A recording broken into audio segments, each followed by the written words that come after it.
Naidupeta MB news. Naidupeta LA సాగరంలో జోరందుకున్న TDP ఎన్నికల ప్రచార ర్యాలీ.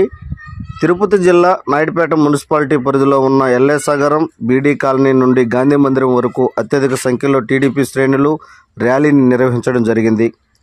ఈ ప్రచార రథంలో 786 రఫీ మాట్లాడుతూ, రాష్ట్ర అభివృద్ధి ప్రదాత మన చంద్రబాబు నాయుడు గారని, రాష్ట్రంలో బడుగు బలహీన వర్గాలు వారికి న్యాయం జరగాలంటే చంద్రబాబు నాయుడు గారు ముఖ్యమంత్రి చేసుకోవాలని ఆయన అన్నారు. అనంతరం సిరసనంబేటి విజయభాస్కర్ రెడ్డి, గతంలో చంద్రబాబు నాయుడు గారు ఉన్నప్పుడు పేదలకు టిట్కో ఇళ్లను ఏర్పాటు చేయడం జరిగిందని, ఆ ఇళ్లను ఇవ్వకుండా ఇప్పుడు ఉన్నటువంటి ప్రభుత్వం అడ్డుకుంటూ వచ్చిందని ఆయన అన్నారు.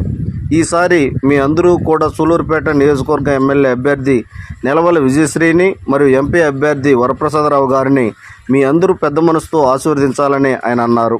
ఈ కార్యక్రమంలో నెలవల సుబ్రహ్మణ్యం, విజయభాస్కర్ రెడ్డి, ప్రభావతమ్మ, కందల కృష్ణారెడ్డి, దార్ల రాజేంద్ర, 786 రఫీ, భారీ సంఖ్యలో నాయకులు, కార్యకర్తలు పాల్గొన్నారు.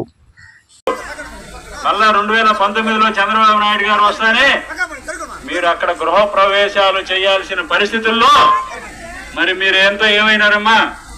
చేశారా? మీరు ఇచ్చారా? వాళ్ళు 2019 నుంచి 24 వరకు ఇప్పటి వరకు ఆ ఇళ్ళు బీడు పెట్టేశారమ్మా. మీకు